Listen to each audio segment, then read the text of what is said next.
хвърли държавата в друга сфера, отново на нова форма на интернационализъм, този път глобализъм.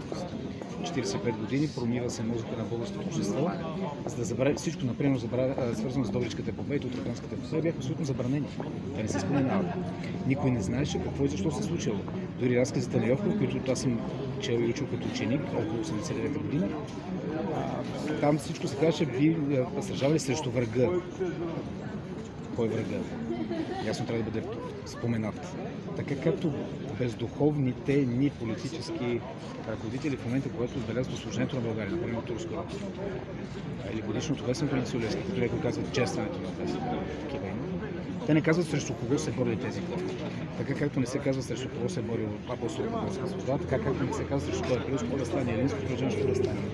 Така и в Добрич се спестяваше и продължава да се спестява и да не се казва, че всъщност българите сме бранили собственото отечество и всички тогавашни общественици и военачалници са защитавали едината неделна българска нация, от Остието на Дунава до Кръстовна. И се прави всичко възможно да защитят. Така че значимостта е огромна. Аз се радвам и приветствам всеки един гражданин, който следва усилията на ВМРО Добрич 25 години да отбелязва тази дата. За съжаление, заради упадъка на образованието на обществата ни, тези хора все по-малко и по-малко, не защото не искат, а просто защото не знаем.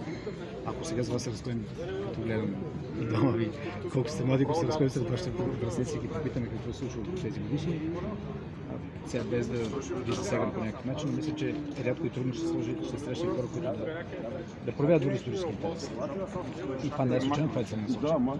Както 45 години промиваха мозъците с интернационализъм, сега правят абсолютно същите хора. Абсолютно същия начин. Само че заменили единия синоним на интернационализма с друг глобализъм. То по съществото се не.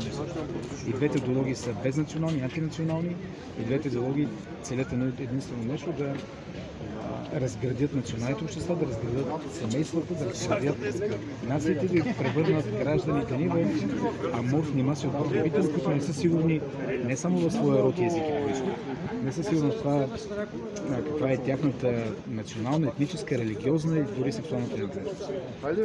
Това няма как да бъде подкрепено от хора като нас, които държим на своето си. Могат да им наричат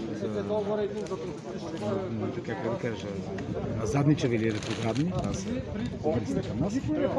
За нас това не са обръци, ние сме хора, които държим на своите традиции, на български традиции, държим на нашото и цитираме нашите национални герои. Ние чуждото не искаме, но и своето не даваме. Тази България, която са ни оставили нашите